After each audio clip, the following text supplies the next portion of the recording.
What's going on, fellas? This is Mike D, Mr. Double Down on You, and we have another episode of Black Fathers Now. And we got a brother, man, who is really an eclectic brother who has done a whole lot. When you hear his journey, you're going to be like, yeah, this brother's done a lot. But this guy, he's a Newark, New Jersey-based father, entrepreneur, restaurateur, and it's going to be interesting. We'll have a conversation about being a restaurateur in a snapshot of right now in the midst of COVID-19 and post-COVID-19, how all that comes into play. But there's a whole lot more to this story, man. I mean, the brother's from Newark, New Jersey, went to University of Virginia. You know, he's had a really, really, really unique story, and I'm excited to share it with you, and I'm excited for him to share with the Black Fathers Now family. Y'all, let's welcome my man, Kai Campbell. What's up, brother? How you doing? Cool, brother. Peace. I appreciate you. Thanks for having me on, bro. Man, look at here. I'm glad that you're here. I appreciate you. Now, we got to give a shout out to the person or the brother that connected us, Stu Boyd, right? Yeah, Stu's a good brother, man. Stu is a man. Look, that's my young gun. You know what I'm saying? I've been in Stu's ear for the last couple years, and this brother is a filmmaking mogul on the rise, and expect some really good things for him. So shout out to Stu for recognizing some shreds of connectivity between the two of us and saying, Mike, you need to connect with Kai, and Kai, you need to connect with Mike. So he's a good brother, was educating our kids here in Newark. Really appreciate that brother for that. And, now he's on that journey to being a full-time filmmaker. And of course, I was honored to be in his one of his films, his basically his introduction to the world and his application to film school. I was a part of that, and he actually had a filming at one of our restaurants, and so I appreciate that, brother. Yeah, for sure. So Stu, look here, brother, we gave you a shout out. Well, yo, man, speaking of shout outs, before we get started, the format of Black Fathers Now is for the brothers to always give shout outs on the front end, because who are we without our village? Who are we without our support system? And I think it's important to put that out front. So Kai, man, give a few shout outs, man, to your team, to the folks that allow you to be who you are day in and day out. First of all, my children, Ren and Quincy, they are everything to me. My parents, Amani, the whole team at Burger Walla / Veggie Walla, at our new restaurant upcoming, The Yard, and of course, Bragner's Delicatessen. Shout out to everybody, all of my friends and family, all of the folks that have helped me become the Black father that I am. Without that, my friends, Sharif, Kwame, Keon, everybody. I appreciate y'all. Peace. That's what's up, man. That's what's up. And, in the midst of that, you have a strong support system. And in the midst of that strong support system, you drop the name of like 3, 4, 5. How many restaurants are you currently? How many is it? So because of COVID, but technically we have 3 restaurants, right? Okay. So the first restaurant that I started about 6 years ago, almost, it's called Burger Walla. It's a burger joint, an Indian twist. We changed that over in January of 2020 to completely vegetarian. Oh, wow. We renamed and started the process of rebranding it as Veggie Walla. And then, COVID-19 hit. We had to close down in the first week of March. About a year and almost a half ago, I bought one of the famed Jewish delis, one of the 2 last remaining Jewish delis in the city of Newark, which has a rich Jewish history, called Bragner's Delicatessen, who started in 1937. We bought it in 2019. And then we were scheduled right before, again, COVID-19 hit. We just received our health inspection and approval to open a new restaurant, new concept called The Yard. And The Yard is, we wanted to be a signature place for us. It's going to represent us culturally, the food, the experience, and everything else, and representing the diversity of the diaspora. And we were really proud and excited to launch that project. And of course, it's on hiatus right now, and we're looking, hopefully by the time this airs, we will have found some happy ground and found a way to make that, that dream come true and opening that. There's some great things that we have in store. I mean, and there's some great bones to the project that will actually help us in this scenario as we try to socially distance and everything else, because the majority of the space there is outside, right? So, wherein we may have room for 40 to 50 people in our dining room / bar.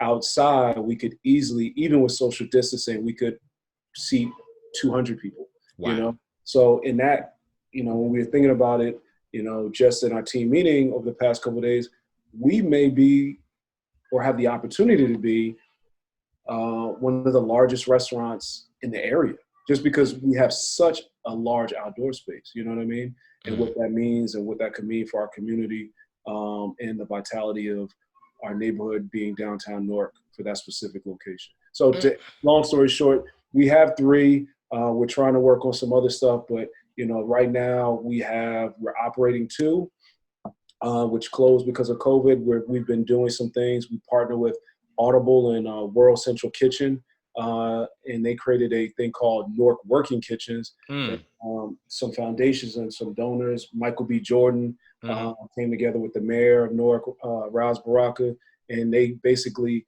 helped put us back to work. And we've been making meals for disadvantaged families, first responders, a bunch of different folks. And we've been super proud. And we've been doing that for the past month or so. But so one location, we're back and doing meals, not off the menu stuff, which is meal prep, like today, which isn't on the menu. We baked some chicken in our signature sauce. We made macaroni and cheese. We had like a tofu eggplant, stir fry, and some great mac and cheese and zucchini and stuff like that.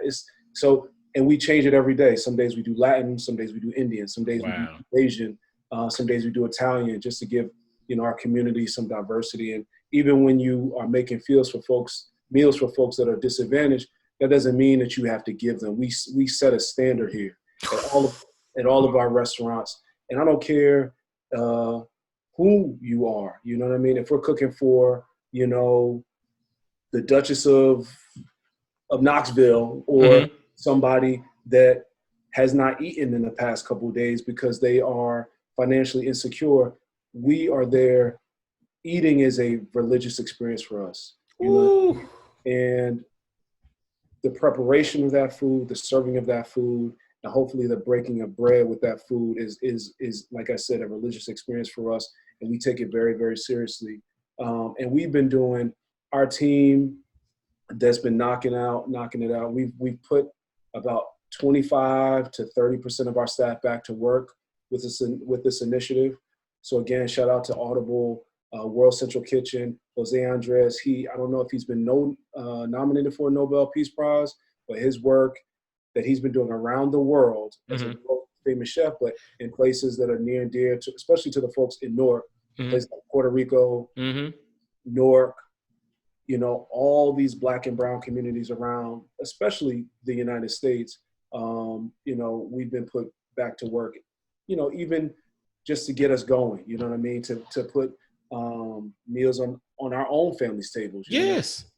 Is that now, Jose Andreas, is that the same one from El Bulli a few years ago in Spain, and has like bizarre meat in Vegas, like the chef? Yeah, well, I'm sure he has restaurants in like Vegas, but his main restaurant group is based in DC. Okay. El Bulli is, he's Spanish himself, but he's not associated with that restaurant, but he is, he has come from Spain, got a foothold in DC and has expanded, obviously. Wow. And then a part of his initiative was to set up this nonprofit, World Central Kitchen. Wow. And they basically go to underserved or devastated communities, like I said, after the hurricanes, earthquakes in Puerto Rico, where our own government, people think about Puerto Rico as an exotic place. They are American citizens. They are American citizens. They can't vote for federal elections, though. It's crazy.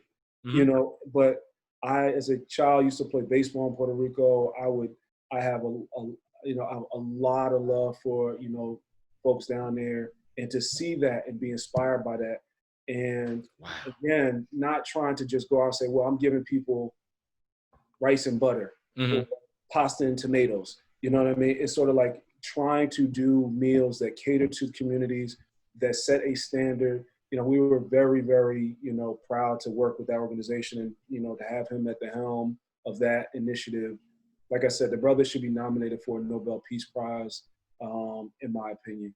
And I'm gonna tell you what's crazy about that. Like, I mean, again, when you said Jose Andres, I remember him again from like the restaurants and the stuff from all over the world. And we actually went to the one in Vegas. But this whole concept of World Central Kitchen, like, it really speaks to my heart. Like, the hair's raising on the back of my neck. I don't have much hair, but the little bit that's there. Yeah, only because of COVID, brother.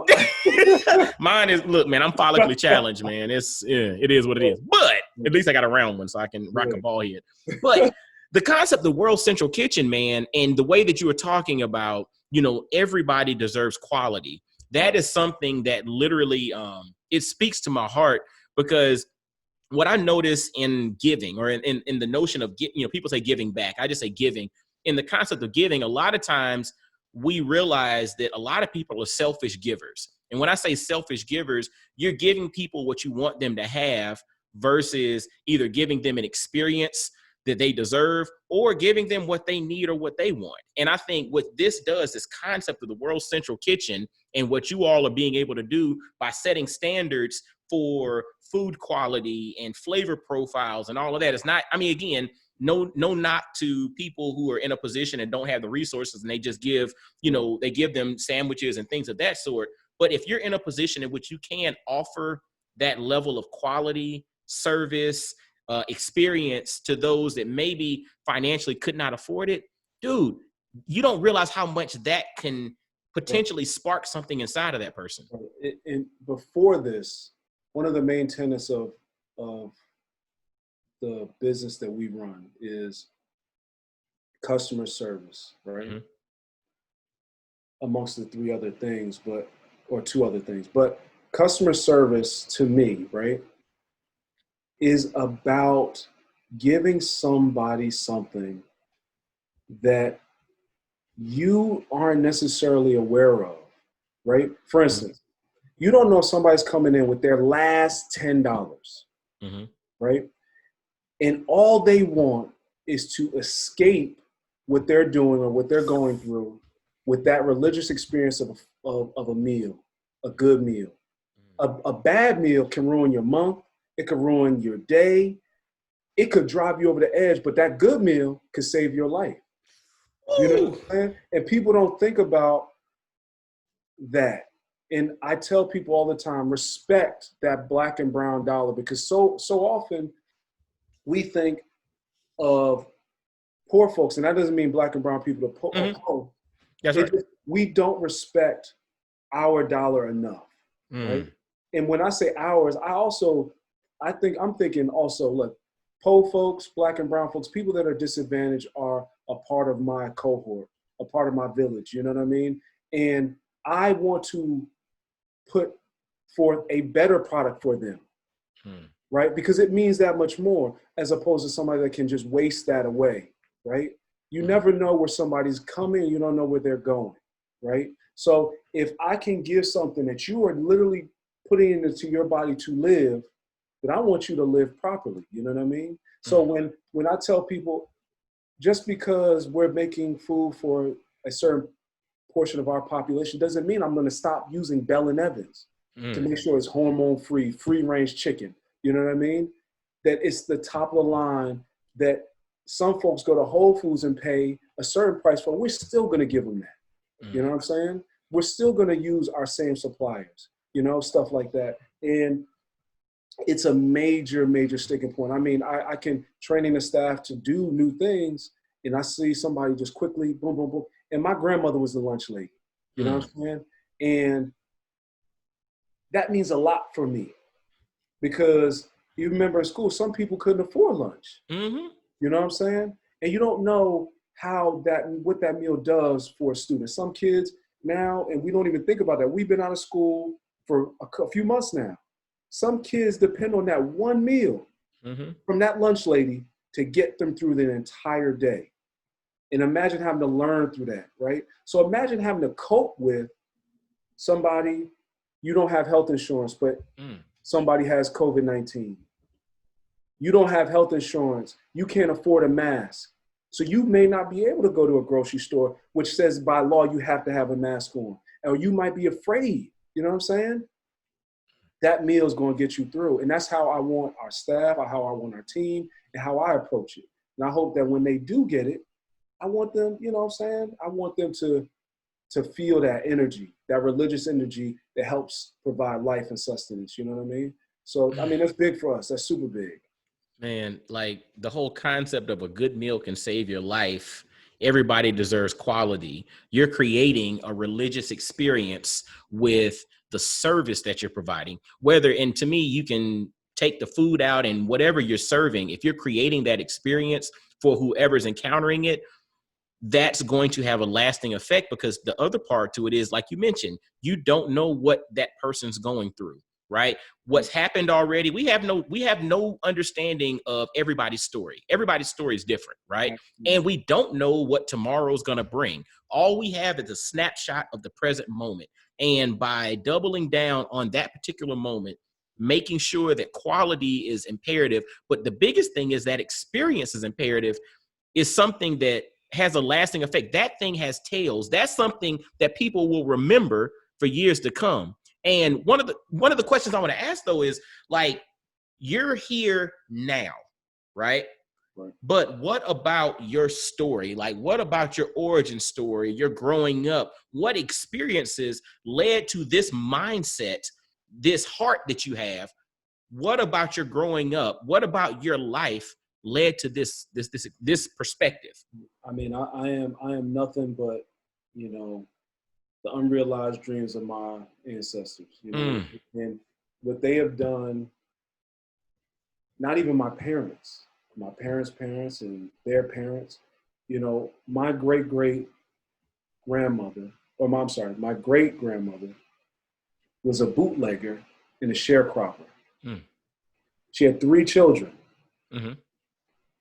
a nurse, an engineer, and a teacher, all with advanced degrees. One of those children, the nurse, had my mother, who also has 3 degrees. You know what I mean? They come from the Deep South. My family's from Quincy, Florida, on my mother's side of the family. And, you know, my mother was always a muckraker, you know what I mean? She'll tell you she sang for Dr. King. She's had a shotgun put to her head by a member of the Klan, you know, trying to register folks to vote. And my father was an educator, but he was naming schools after Marcus Garvey 50 years ago. You know, so when you have that type of upbringing, you know, my father would produce and help direct plays for Mary Baraka. You know, that's really my brain trust that I was entrusted with. You know what I'm saying? And when you come from those types of folks, you almost, it's not that you don't want to let them down, right? Because that is not part of my lexicon. It's not like failure isn't like part of like the trajectory. You know what I'm saying? It's just a certain mentality, a certain level of success is expected. You know what I'm saying? Expectation. A certain type of giving back in the way in which you give back. Like you said, I don't like giving back. It's like giving it forward. You know what I'm saying? It's at the forefront of my consciousness. You know what I'm saying? Is that if my mother took over her college buildings because of lack of diversity, and now that school is the most diverse campus in the entire country, then I am not going to sit in Charlottesville and not say, well, we need to have some accountability as well. I don't care if it's 2003 or 2002 and not, you know, 1970 or 1969. We have a long way to go, and you can always move forward. Again, religiously, you can always get better. You know what I'm saying? And until we have this, you know, Stu, another shout out to Stu, my phrase is chasing freedom. Until I am free, until my people are free, there's always going to be a conversation that we're going to have. You know what I'm saying? And so when I grow up with that notion that, you know, there's a right and a wrong way. You know, my mother, she was like Avon Barksdale. Wow. I want my corners. Mm-hmm.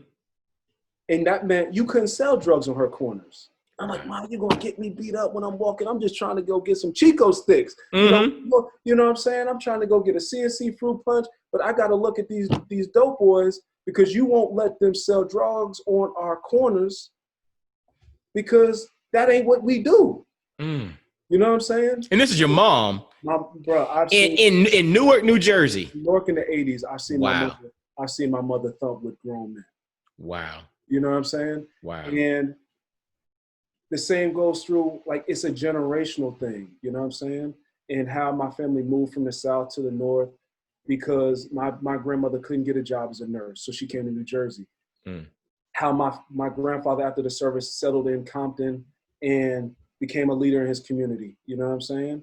How when they remarried, my other grandfather came up from Florida, could not get a job as a chef. So he came up to New Jersey and started his own restaurants. And was a kosher chef, full circle. You know what I'm saying? Wow. Had two Jewish partners at the time and had 2 kosher Jewish restaurants in New Jersey. This was 50, 60 years ago. You know what I'm saying? So when you have that type of backstory before me, you know what I'm saying? There is a level of giving forward that becomes expected, and a certain type of mentality. You know what I mean? I've just been extremely lucky, brother. And like when I tell people, you know, I didn't, you know, I decided where to go to college. For instance, it was between the University of Michigan and the University of Virginia. I flew to Ann Arbor. Didn't like the campus was too spread out for me. Came home, was like, well, I guess I'll go to Virginia. I guess I'll go there. Mm-hmm. That's one of the top universities in the country, and I'm just, you know, but it's sort of like it became one of these things where, you know, the people before me, it's sort of like, you know, my mother still to this day thinks that she's mad that I'm not a Morehouse man and a doctor. You know what I'm saying? Wow. So that's really me, man. It's like I am my parents, and the good and the bad, I've taken both from them. The good and the bad, you know what I'm saying? And depending on who you ask, I look like both of them at any given moment. I have both of their angers and and they'll say both of their qualities, you know what I'm saying? But yeah, it's nothing but, and then I've been extremely blessed and just lucky to have the friends that I have. You know, it's sort of like, you know, we throw around the Dos Equis man. He's like, you know, just has most interesting man in the world. Yeah. And he's like, man, I got some crazy good friends that are just very successful. And whatever, you know, whether or not it was in school and academia, and then translating that to professional careers, and then doing that as activists, and doing that as parents and stuff like that. And I'm not talking about, hey, well, this friend is worth X amount. They're good people, brother. You know not about net worth. That's right. Bro, I've been extremely blessed to have the friends and the family that I have. And it's complete. That has nothing to do with me. I just, you know, they chose me. Friends choose you. You know what I'm saying? Man, you know what's interesting about that, dude, like when you were talking about your story, and what was so powerful about, you know, I was asking about your origin story, and you actually went to before your origin and gave me the backstory, right? Which is so important because all of those things happened prior to you getting here, right? Yeah. All of those things were taking place without you even being thought about, right? Yeah. And when you think about that, and it's interesting, I've used this before on other episodes, there's this concept called epigenetics, right? Where it talks about like gene expression and how your genes express themselves in ways that are a lot of times influenced by some environmental factors or, you know, all the things that happen within your life. But then there's also the heredity. You know, you hear about like post-traumatic slave syndrome where, you know, they talk about the trauma gets passed down from generation to generation, whether you are actively doing something about it or not. Those genetic traits get passed down, right? And so what's so interesting about you talk about, you know, the grandfather who was a restaurateur 50 years ago. You talk about the great grandmother who was, you know, an entrepreneur. i.e. bootlegger during a certain time. I actually had a great grandmother who did the same thing. But then also, she raised 3 kids who have multiple degrees. They all went north looking for opportunities. It's kind of like, was it Isabel Wilkerson's, the warmth of other suns, right? That whole, and it's funny, even with that, Isabel Wilkerson charted the path, and it showed how a lot of the brothers and sisters that made it to New York, New Jersey came from Florida and Georgia straight up the coast. A lot of them that went to Chicago came from like Alabama, Mississippi, and a lot of them in California were like Texas, Louisiana. My wife's in Los Angeles. The overwhelming majority of the Black folks that you connect with, 2 generations back, are typically from Louisiana or Texas. So it's just funny hearing all of that. But dude, all of this stuff that happened before you is already inside of you, and it's your job to have the environment in which you allow that stuff to express itself. Right. I live that almost more than I live my own experiences. I can talk about my own upbringing, the youngest of my father's children, my mother's only child, and growing up in Newark in the 80s and early 90s, right? And my block in my neighborhood, I've been in foreign countries, and if I say Avon Avenue, people are like, "Oh man, that's where you grew up," or that area. And in the 80s and 90s, crack and poverty were COVID-19. Mm-hmm. You know what I mean? Wow. And when you talk about pandemics, it's funny that the world wants to talk about opioid abuse and opioid addiction. Well, we have been experiencing this in the Black and brown and urban and in underserved communities for decades. You know what I'm saying? And, there was no World War II GI Bill. It didn't function that way for us. So we weren't going and buying homes and stuff like that. Brothers were coming back from Vietnam with nothing and no one to help service them. So if you look at the homeless population, something that is very near and dear to our family and what we do, it didn't just start with just crack and stuff like that. We're talking about brothers that served in Vietnam, which is one of, it is again, that which is passed down, you know what I mean? It's so in the 80s and 90s, growing up, you see a lot. And like I said, my parents are my parents, and they're very involved in our city, in our community, in our neighborhoods, and very outspoken people. So, every day was a history lesson. They're both griots of some sort, like you. And, it's a contact sport, you know what I'm saying? So, growing up and then being able to experience a lot, I started going to private schools and having to commute there, as early as 5th grade, taking the train by myself, catching the train at 6:30 in the morning and, to get to school.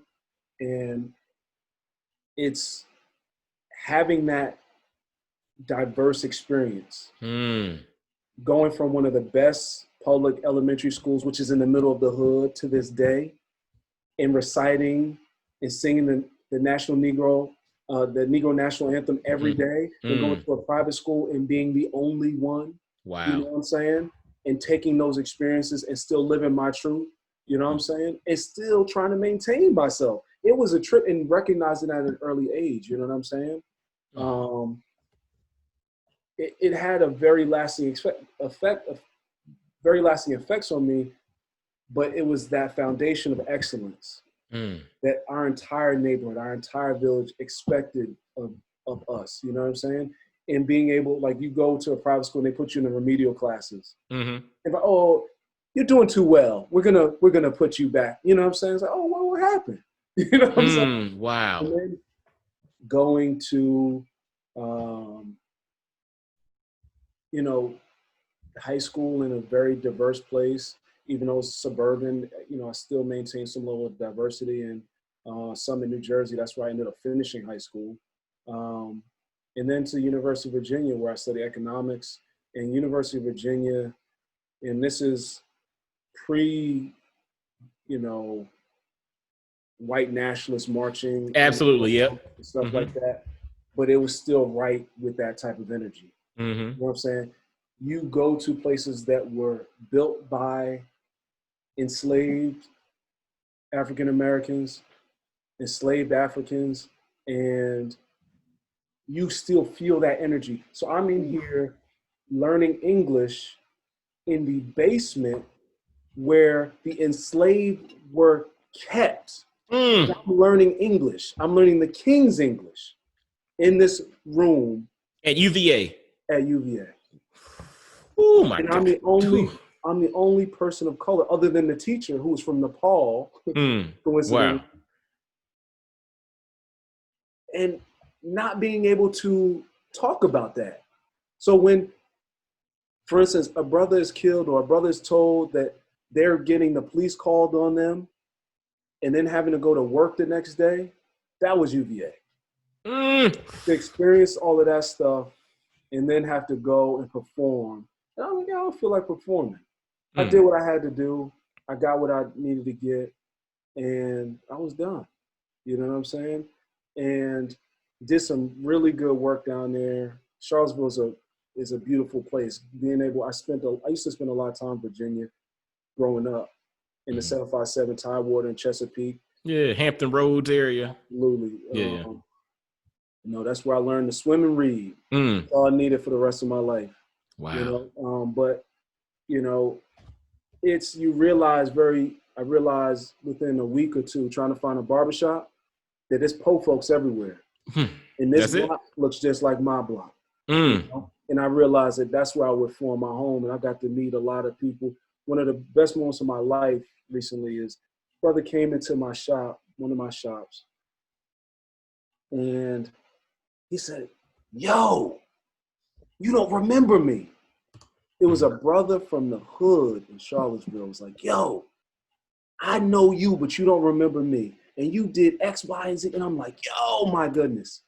And it's, we're the same all over the world, bro. And so that's really where I cut my teeth. And then after all of that, it was time to come home and put all of that practice into work. We're talking about practice? Practice? Talking about practice? Practice, man.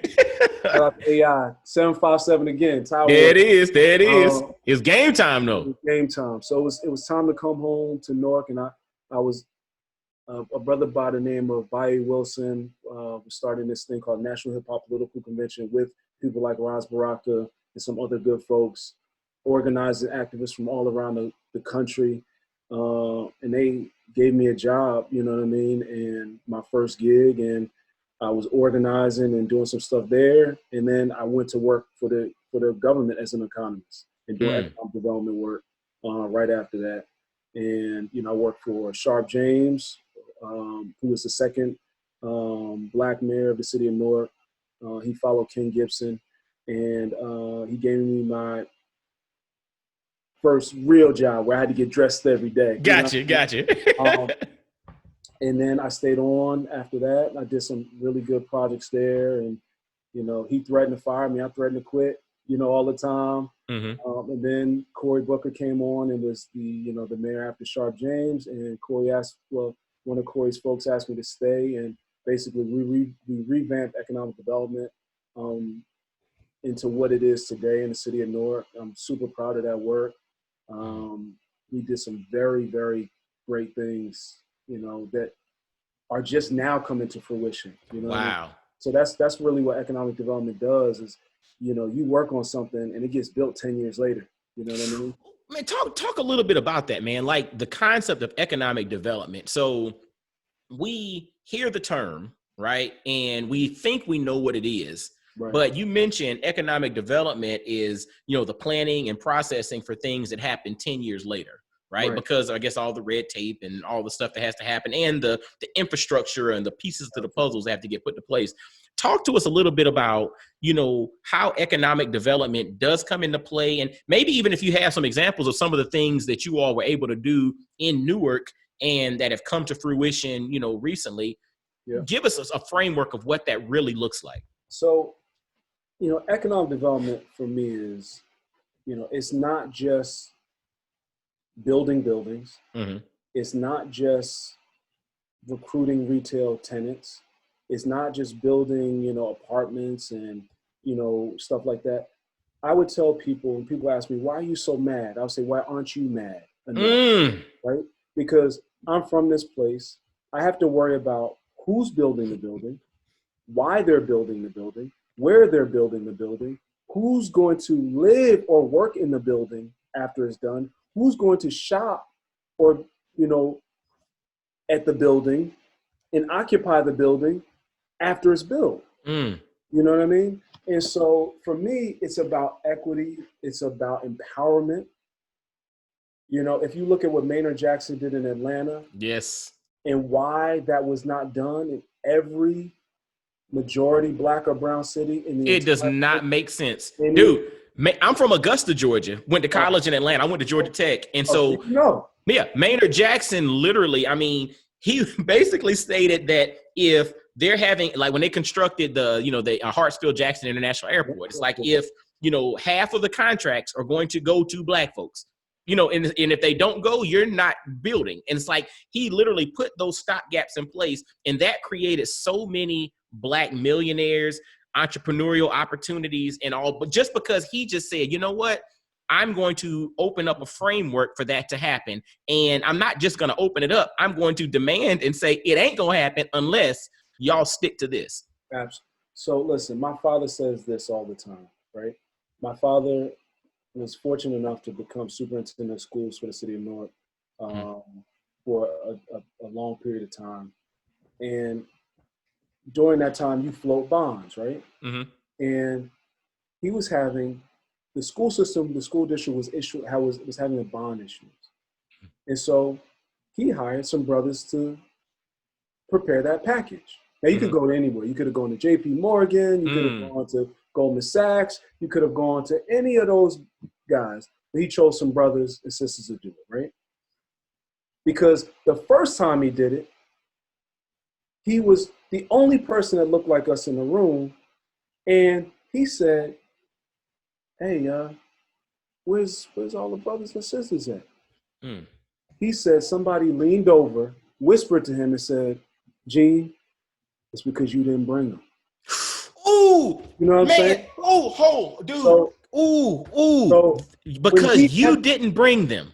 Because you didn't bring them, right? So what that means to me is if I have the power to empower, I'm going to do everything in my power to make sure that that is done, right? You know what I'm saying? Like Jay-Z's, like, it's a couple of us at the top. That's plenty of us, that type of mentality. No. I just, for me, that's not necessarily true. Tupac said it best. It ain't no fun if the homies can't have none. Exactly. That's right. Dude, and can I tell you what's so powerful about that?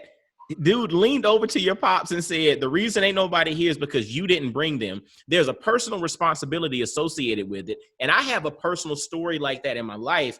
When I was doing pharmaceutical sales, actually it was my first pharmaceutical sales job, a couple of years after college.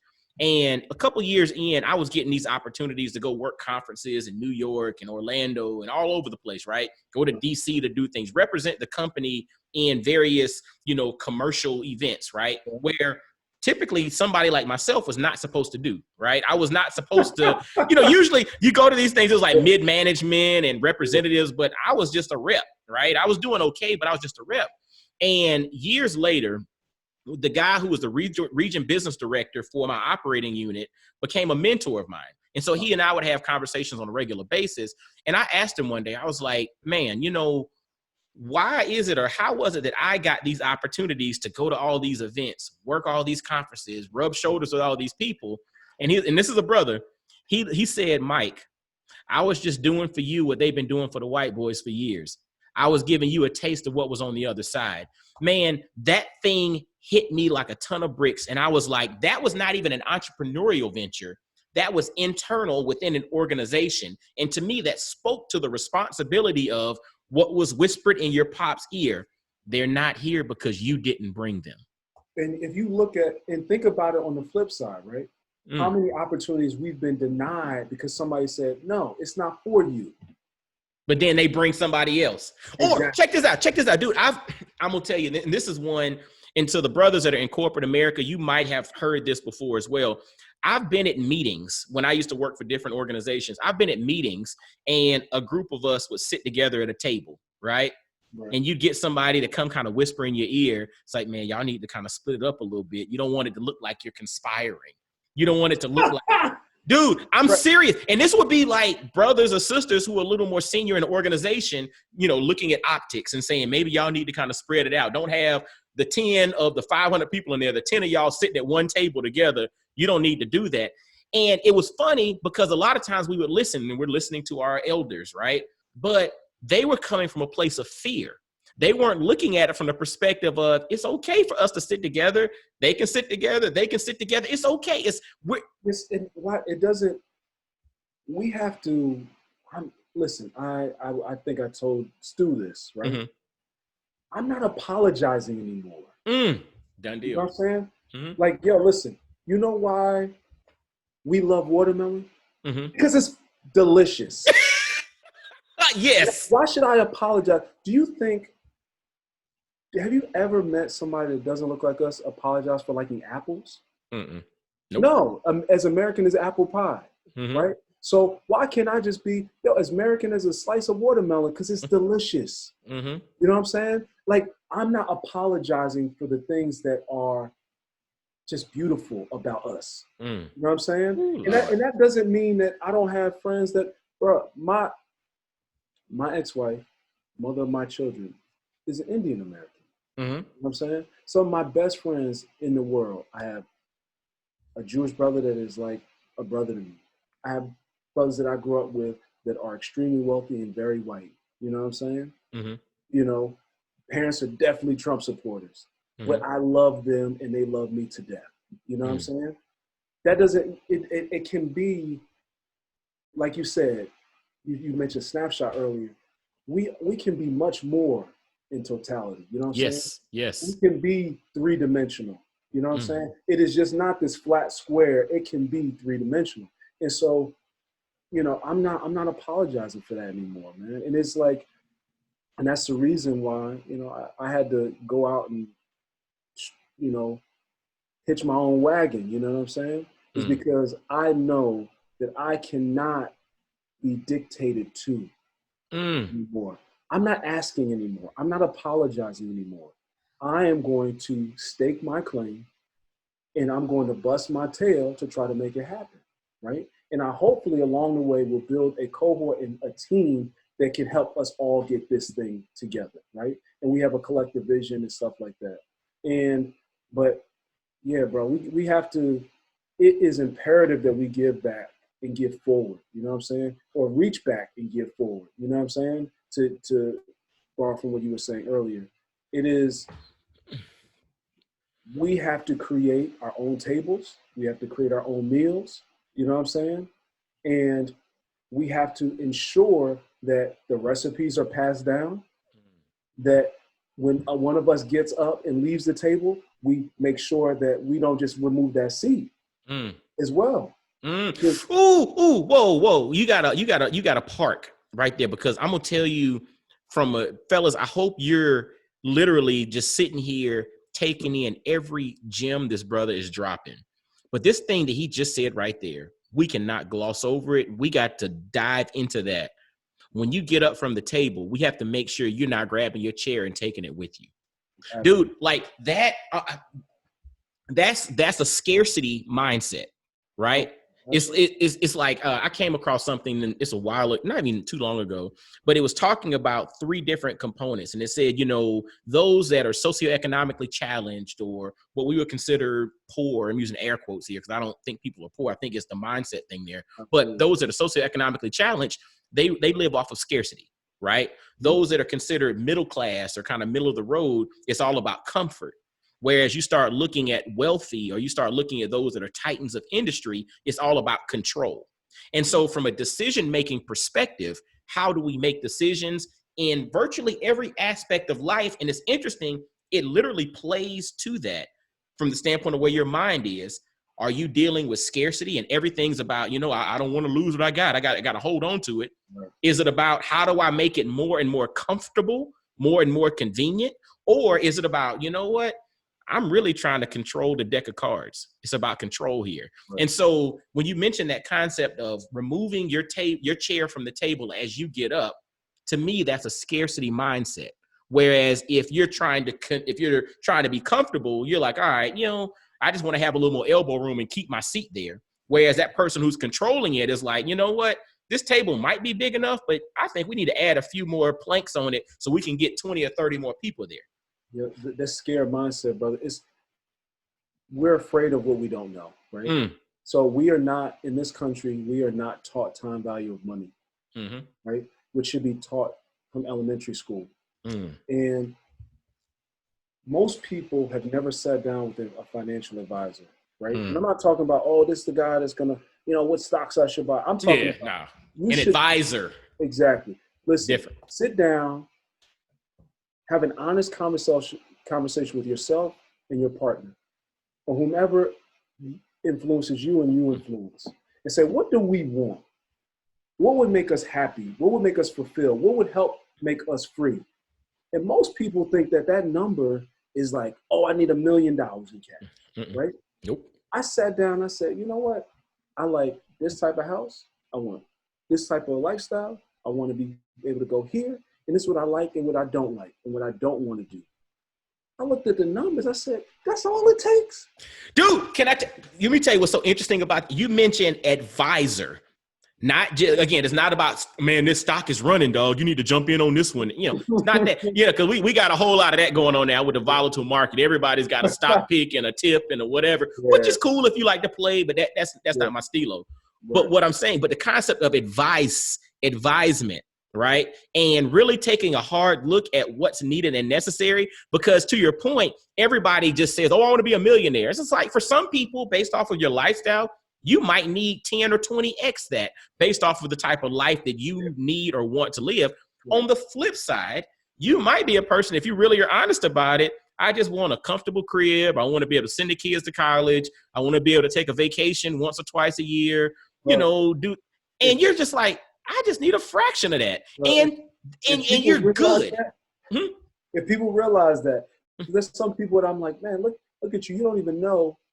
You could be living well if both of y'all brought in $40,000 or $50,000, right? And that's, but I'll tell you, it goes back to the first thing that you mentioned. And again, we can't gloss over that. Sitting down and having an honest conversation. And when you say honest conversation is not looking around. It's not doing this, looking at what everybody else is doing. It's about focus. It's almost like putting blinders on and looking in the mirror. It's like, what for us, and it's collectively with the family, what does this mean? What do we want? What are we aspiring to? This honest conversation with us, our needs, our desires, our wants, our gifts, thinking about it through that lens, and not worrying about what everybody else is doing. I was listening to a conversation the other day, and they were talking about, I think, the average size of a new house. It used to, I think, 30 years ago, it was like 1,400 square feet. Now the average size of a house is like 2,400 square feet, something like that. And it's continuously growing. But it was an economist talking about it. And he said the reason that it's growing is not because of the need, but it's the perception of what everybody else has. So therefore, if you look and you see everybody has 1,000 square feet for every person in their house, you feel like, hey, that's the standard. That's what I should aspire to or more. Versus taking a step back and saying, honestly, we might be cool in a studio and be completely happy, full of joy, and ready to rock. And it depends on where you live, right? That's it. But if I live in Atlanta, yep, I might need a certain type of car. That's right.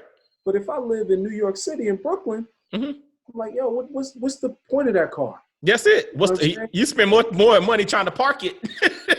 You spend more money trying to redo your wheels after these potholes. Come on. After every salted season, you know what I'm saying? It's crazy, bro. And that's really where mental health, and our current situation is COVID and coronavirus, COVID-19 situation. It's forced us, almost all of us, to look inward.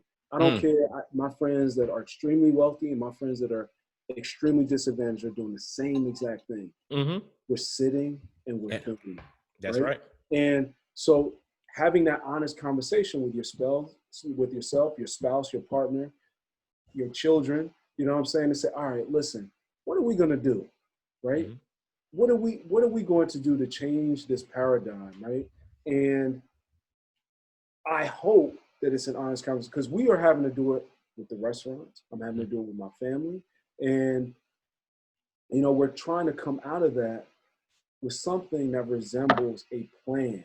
You know, Mm-hmm. my dad would ask me all the time, what's your 1-year plan? What's your 3-year plan? What's your 5-year plan? And I'm like, goodness gracious, brother, I'm just trying to get a cheeseburger right now. You know, There it is. There it you is. know, so it's, man, I cannot, I don't, I practice this thing called radical honesty, you Mm-hmm. know, written about by a brother named Blanton.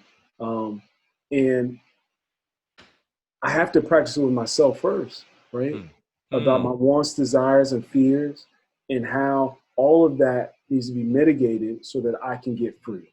You know what I'm saying? And what does that necessarily look like and resemble for me? You know what I'm saying? What does it mean? And too often we're not having that conversation because even though, like a sister was like, oh man, I just, you know, fear of missing out. I just want to go out. I'm like, fear of missing out? There is no, you're not missing anything. There's nothing going on. You know what I'm saying? So this is the perfect time to like, yo, let's downplay some of the social media, right? And let's focus on our social interactions. And my kids would say, hey, it's family time. Don't let me see that phone. They would take your phone. We sit down to eat dinner, like, yo, it's family time. They would take that phone. No Instagram. Let's get out of it. And they're only 5. You know what I'm saying? Wow. So that's really where, you know, we've had to kind of concentrate, or I've had to concentrate my energy and then spread it out, you know, collectively with our team and my family and stuff like that, because we have to focus about what we want to be as a company, as a family. You know what I'm saying? What are we going to do? You know what I mean? Dude, I'll tell you, man, this is what are we going to do? And that having that radical honesty starting with yourself.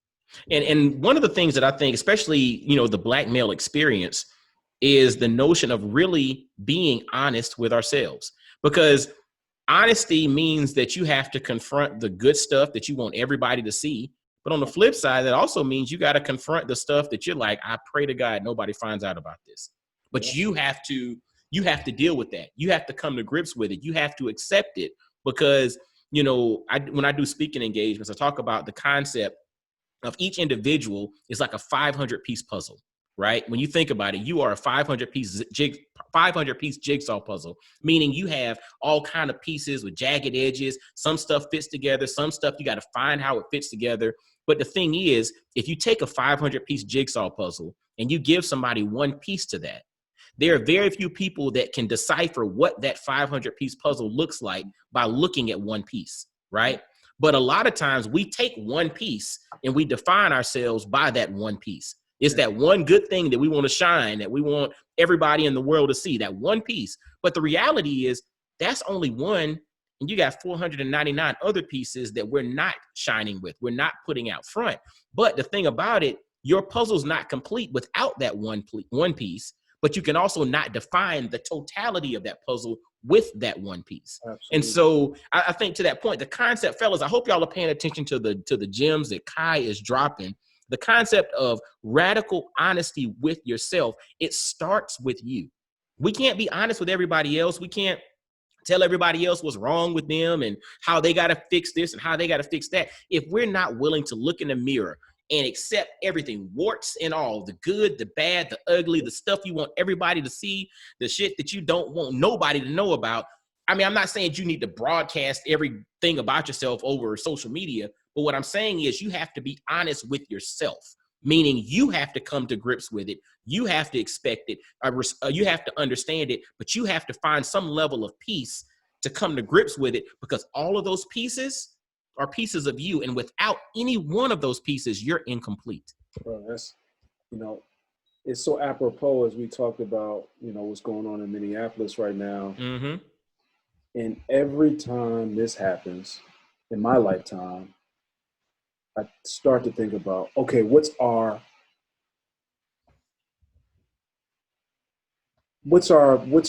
stated objective? Mm. What outcome do we want? And that being honest about like, yo, this is what we need from this administration.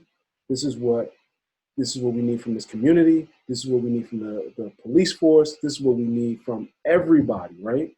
And it's being honest as a community and say, listen, you know what I'm saying? It's time for us to band together, honestly, and see what we're doing and what we're not doing to achieve some goals, you know what I'm saying? And it's like, all right, I just, oh my goodness, man, this time is like, you just want it to be different. You know what I mean?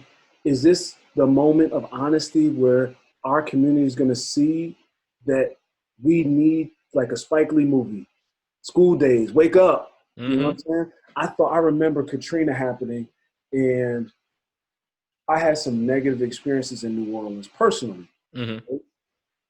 And I remember Katrina happening, and I'm seeing this stuff because I've had some beautiful moments in our communities in New Orleans, you know, walking up in the project, getting my hair braided, you know what I'm saying? Not knowing nobody, you know what I'm saying? At the same time, seeing this devastation and saying, hey, this is going to be the honest wake-up call that we need as a community to see that we, even with all of the elected officials we have, the congressional black caucuses that we formed, and this org and that org, something ain't working. You know what I'm saying? And we have to be on our job, and we have to remain vigilant in this fight for freedom. You know what I'm saying? Because if we're being honest about it, where's the legislation? You know what I'm saying? Where are the 5 other, 10 other, 15 other, 20 other Maynard Jacksons that are going to be honest about why there are not more people empowered? Right? So if I come back and I say, hey, Corey is a great corraler of resources, right? He could have Gail call Oprah and Zuckerberg gives this much money. Okay, it's there, but who's benefiting from it? Ooh. You know what I'm saying? How is it you cannot tell me that Atlanta just got lucky? You know what I'm saying? Compton should have some. How come there aren't film studios built in Compton, California? Come on. You know what I'm saying? You can't tell me it's because there's not enough people that want to be in entertainment. You know what I'm saying? How come there aren't, you know, man, listen. How come, you know, it's always about like, oh, there are no black GMs in sports. How many black equipment companies do we have? There's a brother in Newark right now, Corey Strong, Tasha Strong, the Strongs, beautiful name. They own a company called Giza. Shout out to the whole Giza fam.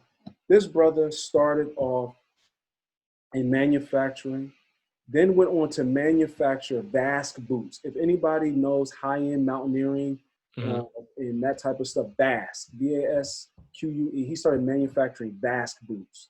These are not cheap, you know, these are relatively inexpensive $200, $300 boots that, you know, Italian leather made for hiking that you buy one pair and they last you a lifetime, right? Wow. He started his own company, manufacturing overseas.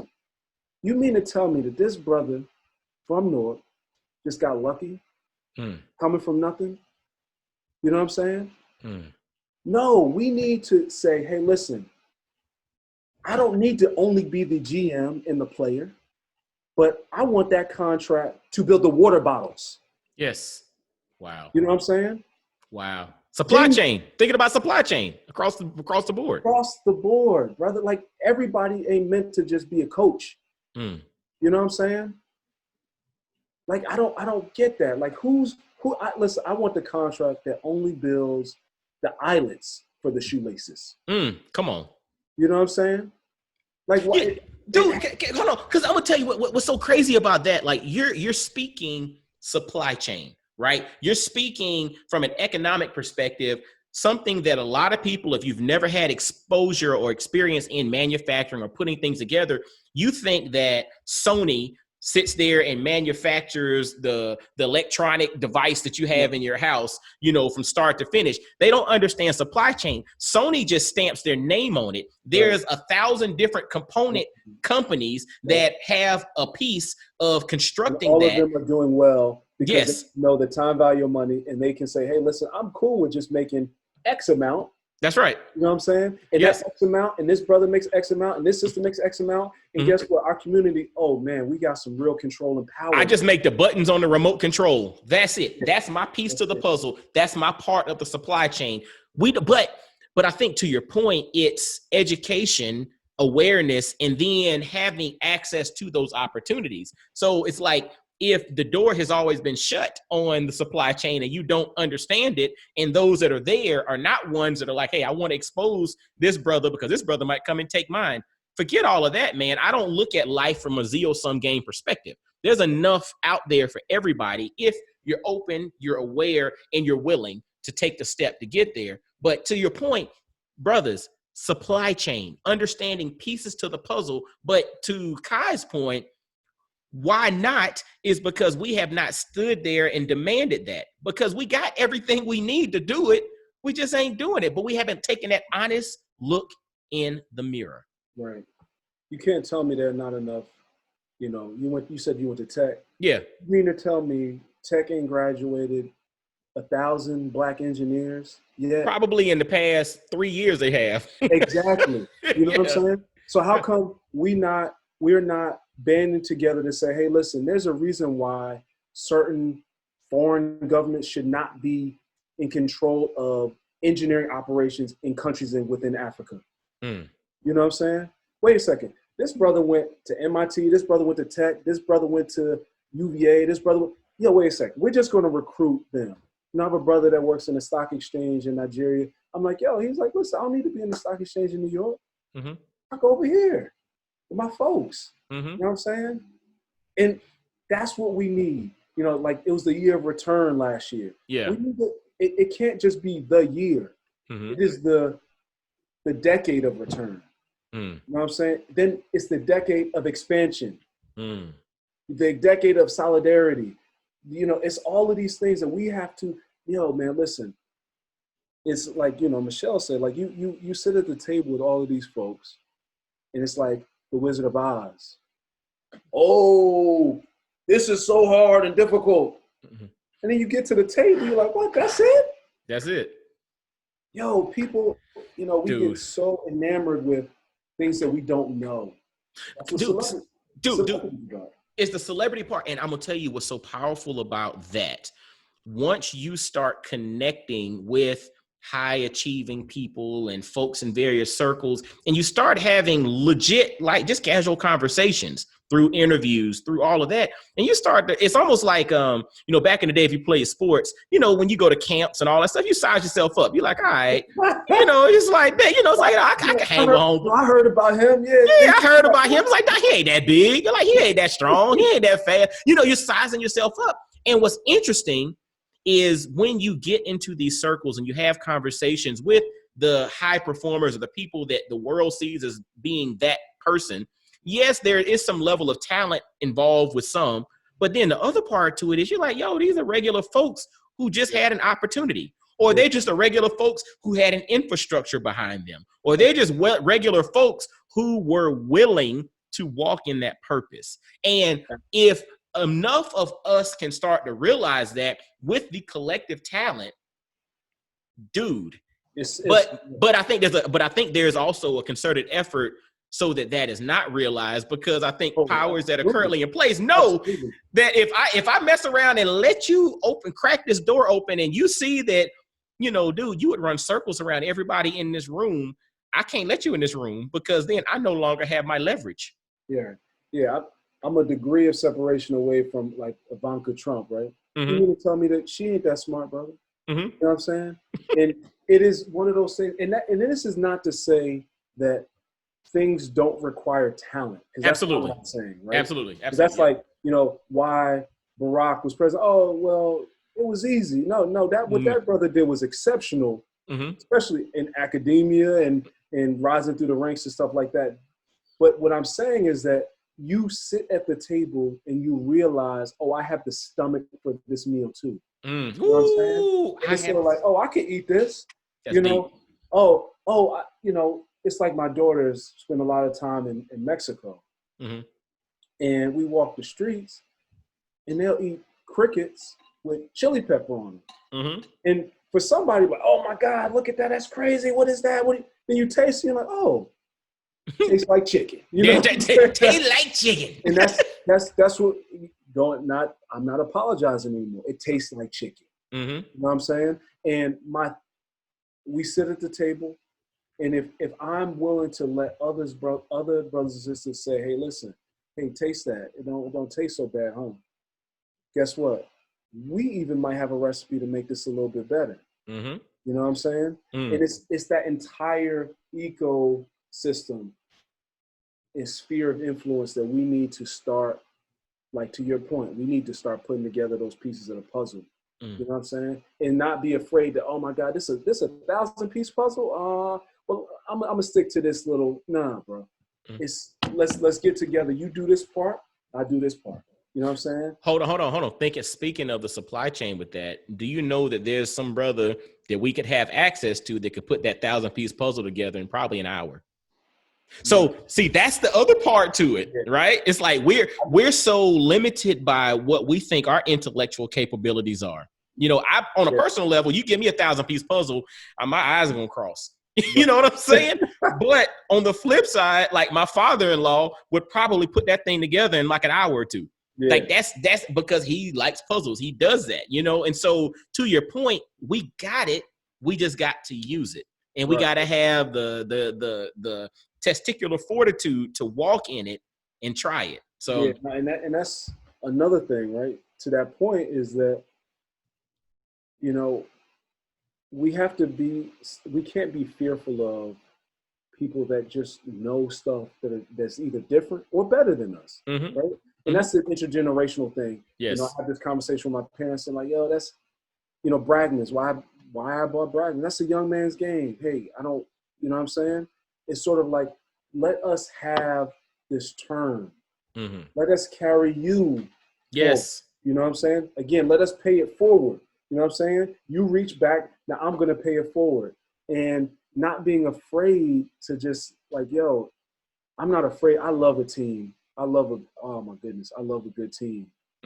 Because like you said, Pac said, ain't no fun if the homies can't have none. You know what I'm saying? It's real.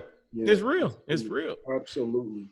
So brother, like I guess, as we kind of get so close to, winding this thing down a little bit, talk to us a little bit about what you currently have going on, how, brothers and sisters or folks in Newark or folks from wherever around the world, how can they support? How can they check you out? How can they see what you got going on? Give us all the details, man. So again, we have 3 restaurants right now. And they're all in various stages of trying to reopen from COVID-19 as of today. This is the end of May. And the city of Newark is looking to open back up in unofficial, in limited capacity, June 1st. So Bragman's Delicatessen, again, since 1937, it's at on 393 Hawthorne Avenue in the heart of the South Ward of Newark. We've been a pillar of positivity through all types of rebellions and pandemics throughout history, and we will hopefully survive this, and we will be back open hopefully soon. The Walla, which is at 47 Halsey Street, which is downtown Newark. Indian fusion. It's called the Walla? Well, we started off as Burger Walla, which was a burger joint with an Indian twist. And then we made that completely vegetarian. But in this changing market, we are in the heart of a downtown district that is buttressed by universities and corporate offices and new residential. And it's a place where people come to congregate and to shop. We don't know how that interacts. We don't know how human interaction is going to change. Absolutely. Right? And as we try to prepare ourselves for that new economy and that new market, we're not going to be vegetarian only anymore. We are going to do something, and this is actually, I don't know if we will have announced this by the time that this airs, but we are going to be changing to Taco Walla. So a Mexican Indian fusion spot. I have a lot of Mexican influence. Like I said, family in Oaxaca, Mexico, the culinary capital of Mexico. We're going to be doing some very super interesting things. We almost did Taco Walla first, but my background in economic development, I was the guy that brought Chipotle to Newark, which at the time was groundbreaking because Chipotle does not go into urban settings. They especially didn't go into underserved urban settings, you know what I'm saying? And they took a chance on Newark, thanks to my efforts and the efforts of other folks or whatever. So I thought that if I opened a taco spot after doing that, it would be disingenuous. Absolutely. But they've been open for the better part of almost 7 or 8 years. It's a changing market, and we will have a different product, and it's something that we're extremely proud of. It's something that's been in the hopper that we were going to look to do somewhere else. So we're going to do that downtown Newark at our original physical location so that we can streamline our process so that we can get to the Yard, which is our new product, which will be inside of Military Park, which is in the heart of downtown Newark. The address is officially 55 Park Place. It's by the New Jersey Performing Arts Center and Robert Treat Hotel, in the by WBGO, which is one of the, if not the premier jazz radio station around, which we're extremely proud of. We're directly across the street from their headquarters. And the Yard is meant to symbolize, we're a place where we can congregate, where we can meet, right? You go to any campus, I guarantee you went to Tech, you found some brothers and sisters, and somebody said, yo, let's meet on the Yard. That's it. You go to Howard, meet at the Yard. You go to UVA, meet at the Yard. I don't care where you are. You can go to East Bumble University, East Bumble College. You can be in Muskogee or you can be in Harlem. I'll meet you at the Yard. You know what I'm saying? The Yard for our community symbolizes a place of importance, a place of comfort, a place where we break bread, where we meet, where we strategize, and we plan our freedom. You know what I'm saying? And so that the menu is going to be a little bit eclectic. We're going to have right now is this plan, we have a 3-part menu where it's going to resemble our deli menu during the week with some super funky and exciting new combinations. And then on the weekend, we'll have a brunch and then a dinner menu. And we have basically the Floyd Mayweather of burgers out there. Something that we're extremely proud of. We made an oxtail burger. Wow. And it is something, bro, that, this is our thing that, when people come and people have known us for our shrimp burger and our oxtail burger and stuff like that. And when they see and they taste and experience this food, bro, we don't have that in Newark. I know a lot of people, they like the brunch and stuff like that. This is the place where if you come through or around this area, it is going to be something that you're going to want to experience. And that's what we're preparing for. And like I said, we're talking off the air, we're uniquely kind of situated because the majority of the seating at the Yard will be outdoors within a park. And so we'll hopefully be able to continue the experience portion with live performances and stuff like that at the Yard. But we're extremely proud of that.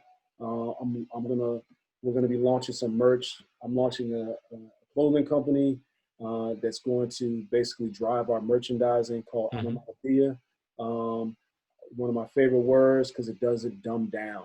You know what I'm saying? Is it onomatopoeia? Yes. Okay. So that's the name of the clothing line where we're going to be launching a lot of our merch. So whether or not you're in Compton or you in, Atlanta, you'll be able to experience some of our culture, and also hopefully soon we'll also be bottling our sauces, which is another thing that we want to. So I got a care package for you. I'll send down. I definitely, Appreciate that. I love, and let me tell you, I'm a home chef myself. So yeah, so you bring it on down, man. Like when you mentioned the oxtail burger, I was like, woo. First off, I heard oxtail burger. I was watching a brother who was doing travel videos, and I believe he was in Cote d'Ivoire.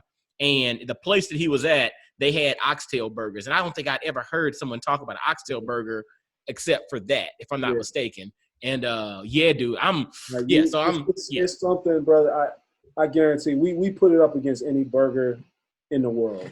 Pound for pound, it is, if we're talking about meat. Yeah. And I love oxtails too, man. So it was one of those things that we used to do at Burger Wild. We used to do a burger of the month every month. Mm-hmm. So I've once smuggled cheese into the country for a burger. Mm-hmm. I've done a burger out of scallops. I've done a burger out of lobster. We've done a duck burger. I mean, this is just something that we've done or that we do. But the oxtail and the shrimp, I mean, we used to sell the shrimp burger only on Thursday and Friday. At one point, we opened up at 11. We would be sold out by 11:15. People would reserve it 2 weeks in advance. Really? I mean, we're a hole-in-the-wall burger spot, but people would literally reserve the burger 2 weeks in advance. You know what I'm saying? So those will be on the permanent menu at the yard, and we're excited about that. Our team, Amani and I, and we got some, Lee and Ben and Lou and all these folks that are like our team. We're super excited, bro. We're excited. Word. This is so dope, man. Like, and fellas, y'all are listening. I told y'all we got an eclectic brother who has experiences. He's got history. He's got a lot of things that he's doing, but he's on it, and he's coming from the standpoint of having the right heart, mindset to just do it. And it also comes from his history. It comes from the ancestors. He's standing on the shoulders of giants, man, the folks that came before him. So pay attention to this brother, Kai Campbell, Newark, New Jersey. And before we get to your contact info, man, I want to ask you this experience, this eclectic experience, the entrepreneurial journey, the travels, the history, everything that you've gone through. How has all of this come full circle to impact you as a father, specifically a Black father? So I want, our daughters to be healthy, right? Mm-hmm. So everything about, and that's not just physically healthy, it's mentally healthy, right? So I mentioned that we co-parent because I'm unfortunately a divorced parent, right? Nobody starts that process and says, I want to have my daughters experience, the separation of our family unit, right? Because if you ask our daughters, they love fruit and they love their family, you know what I'm saying? Wow. So it's mentally healthy as well. Like when we separated and divorced, we would sit down weekly with the therapist with our daughters. And they're at the time 5 and 6. Let's talk, see how they're doing. You know what I'm saying? It is important to know, and for them to know, that they control their minds, their bodies, and their projections to the world, right? We want them to be empathetic. We want them to feel. We want them to feel themselves. We want them to feel with the energy of other people. You know what I'm saying? And so the difference between, there was a study years and years ago, I remember studying in school about how the difference between a child that is socioeconomically disadvantaged and somebody that is well off is that when they go to the doctor, the disadvantaged kid gets told something about the doctor and they accept it. The privileged child asks why, what for. Like, I want to create why babies. You know what I'm saying? So I want our children to know why we're doing something, what it means for us, what it means for them, what it means to the world. They know that eating is a religious experience. You know what I'm saying? When we break bread every day, now, thankfully, because of this COVID, 3 times a day, you're eating with your family. You know what I'm saying? So as a father, it has made me value holistic health. Mm. You know what I'm saying? And that starts again with that honest conversation about ourselves and saying, listen, I'm okay, I'm not okay. Why? You know what I'm saying? And if I can help them adapt to their surroundings so that they can become free, you know what I'm saying? That doesn't mean lose sight of themselves or lose their self-worth or their cultural heritage or anything like that. It just means that sometimes you need to bend instead of breaking so that I can wiggle my way out of these fetters to gain my freedom. You know what I'm saying? And I hope in that process that they become, again, self-aware and empathetic. Self-aware, you know, so that they can interact with the world. I don't want somebody just shut in. I don't even, like, you know, it's funny how we talk about how they don't have to go to college or something like that. And why we think that and why we believe that. Because it is not the end all be all. Absolutely. Right? It will not define them. They will not be defined by something like that.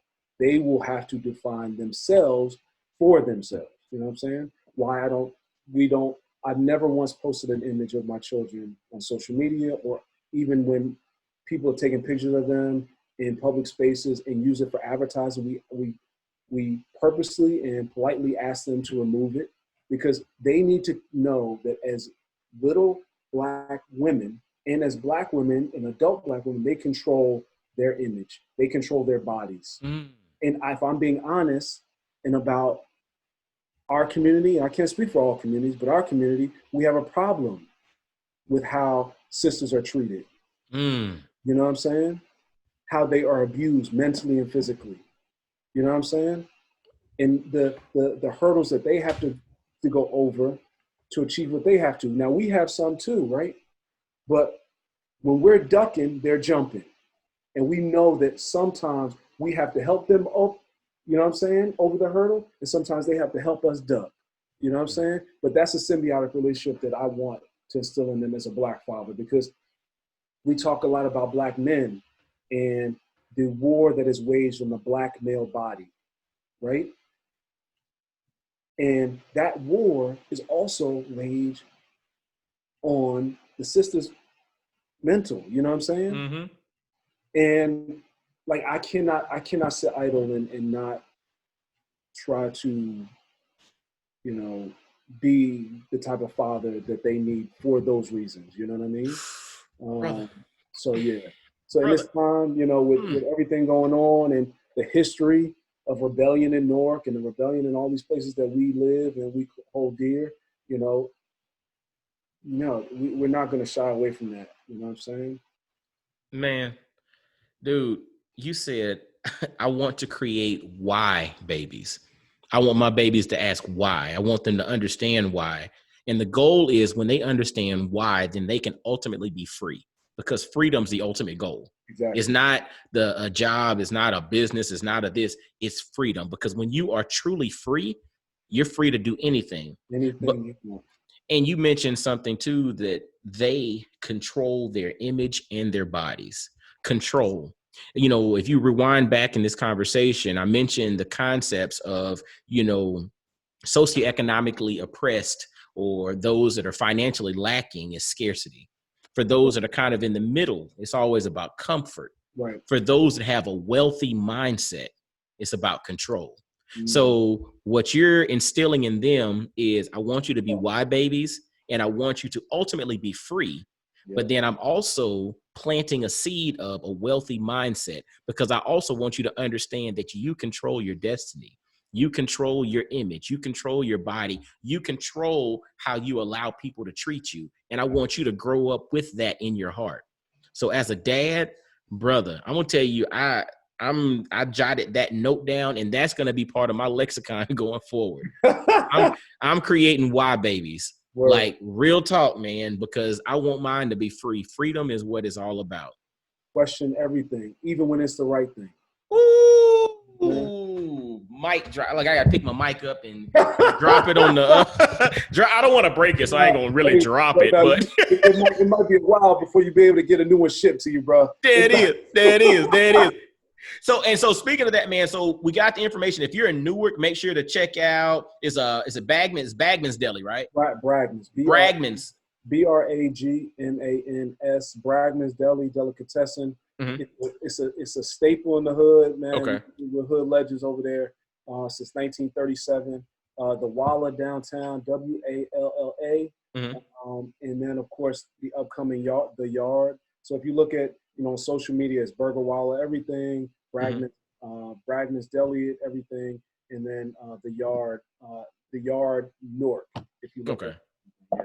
Okay, gotcha. And is there any other content, like websites and all of that stuff that people can check out? We're redesigning everything to relaunch, to do all that sort of stuff. But BragmansDelicatessen.com, BurgerWalla.com, and theyardnewark.com. Yeah. Gotcha. So, fellas, I'll have that in the show notes. So, BragmansDelicatessen.com, BurgerWalla.com, and theyardnewark.com, correct? You can, obviously, on social media right now, as we change up everything, like I said, we're relaunching everything. Mm-hmm. Absolutely. Bragman's has been been there since 1937. So we took down a lot of stuff. This is that cathartic moment, and where we're taking the chance and the time to just get everything right now. And we're really proud of the stuff that we're doing. Man, it's going to be flawed, man. We have been so fortunate, to be able to do this stuff. And I understand and I know there's so many people, friends, and other people in this industry, the restaurant industry, that have not been as fortunate. You know what I mean? We're getting ready to walk away from our location because we don't own the building. The landlord still wants rent. We're ready to go. And I understand that that's hard. And I've invested, and we would lose a lot. I would lose a lot, but no, brothers, again, like we talked about that before, we only know one way to do something.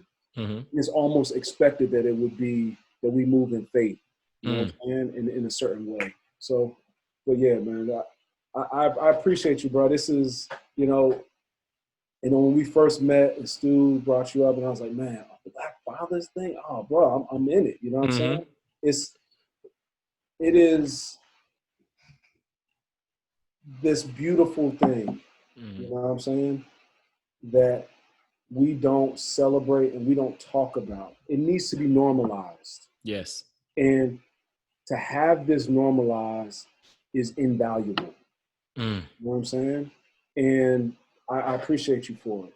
Brother, I appreciate you, man. And I thank you for all the gems, for all the nuggets, for just the wisdom that you bring to the table, because there's so much in your story that the brothers can pause and just reflect on and say, like, yo, how can I apply that? Because the concept of Black Fathers Now is bringing inspiration, insight, and wisdom to the table that the brothers can pull from and utilize in their life right now. That's the whole point. It's like right now. It's not just, some theoretical. No, they can listen to this journey, listen to this story. How can we take action right now? And I salute you and I appreciate you. And fellas and ladies, because ladies like to tune in and hear what we're talking about. Yeah. If you all are in Newark, make sure to check out Bragman's Deli, Delicatessen, check out Burger Walla, and then be on the lookout for the Yard Newark. I'll have the websites in the show notes, and y'all check them out on social media and connect with them. And then if you do happen to run into Kai Campbell, man, shake the brother's hand. You know what I'm saying? And say, like, look, brother, I'm good with the deuces, man. I forgot. Yeah, don't shake his hand. I forget. Yeah, deuces. We get a high five away. Yeah, peace. Yeah, dig it. I forgot. Yeah, again, it's this new scenario. Like, I'm like the dapping, the hugging. I'm that type of dude. Word up. Yeah. So bet. So if you run into Kai Campbell and you see him, stop him from about 6 feet away. Throw them deuces. Let him know you heard about him on Black Fathers Now. But brother, I appreciate you for sharing with us, man. Fellas, ladies listening too, make sure to visit blackfathersnow.com. Subscribe via iTunes, Stitcher, Google Play, Apple Podcasts. Anywhere you listen to podcasts, subscribe, share, get on YouTube, because I'm going to drop the video of this interview as well. Listen to this, see it, take the clips from it, share it with any and everybody. Make sure to get out and support this brother in Newark. He is doing the doggone thing. He's coming from the right perspective, and we got to make sure the right people win and win big. And this brother is the right one. So make sure that happens. Again, make sure to subscribe, leave comments, share this with everybody out there. And until next time, fellas, y'all be blessed, well, and wise. And I'll get at you. Peace.